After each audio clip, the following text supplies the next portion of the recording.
দেশের রাজনৈতিক পট পরিবর্তনের পর বিএনপি সরকারের প্রথম পূর্ণাঙ্গ বাজেট নিয়ে সাধারণ জনজীবনে যেমন তৈরি হয়েছে বিপুল কৌতূহল, তেমনই ভর করেছে প্রচ্ছন্ন আশঙ্কা। 2026-2027 অর্থবছরের জন্য প্রস্তাবিত 9,38,000 কোটি টাকার এই বিশাল বাজেট কেবল সংখ্যার খেলা নয়, বরং ভঙ্গুর অর্থনীতিকে টেনে তোলার এক বড় চ্যালেঞ্জ। আসন্ন 11 জুন দেশের 54তম বাজেট পেশ হতে যাচ্ছে।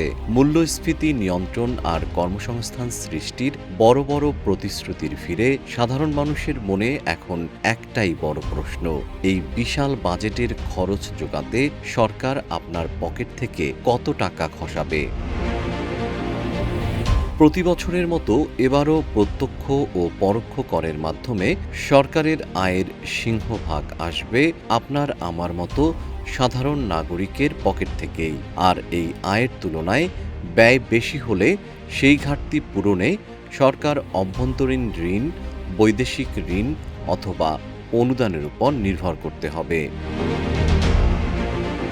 সরকার আগামী বাজেটে আয়কর, মূল্য সংযোজন কর বা ভ্যাট, আমদানি শুল্ক এবং বিভিন্ন সরকারি সেবামূলক ফি ও লভ্যাংশ থেকে আয়ের মাত্রা নির্ধারণ করেছে 6,95,000 কোটি টাকা এবং বাকি 2,43,000 কোটি টাকার বিশাল ঘাটতি মেটাতে সরকারকে হাত পাততে হবে দেশি বিদেশি ব্যাংকের ঋণের খাতায়।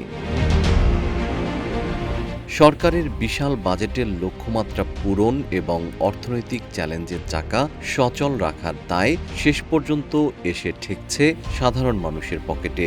অর্থনীতিবিদদের মতে 2026-2027 অর্থবছরের এই বিশাল বাজেট মধ্যবিত্ত ও নিম্ন আয়ের মানুষের জন্য এক নতুন অগ্নিপরীক্ষা। একদিকে রাজস্ব আদায়ের লক্ষ্য পূরণে ভ্যাটের বাড়তি চাপ, অন্যদিকে লক্ষ্য পূরণে ব্যর্থ হলে সরকারের ব্যাংক ও বৈদেশিক ঋণের সুদের বোঝা। দুই পথেই সাধারণ নাগরিকের আর্থিক দেয়াল পিঠের সাথে ঠেকে যাচ্ছে।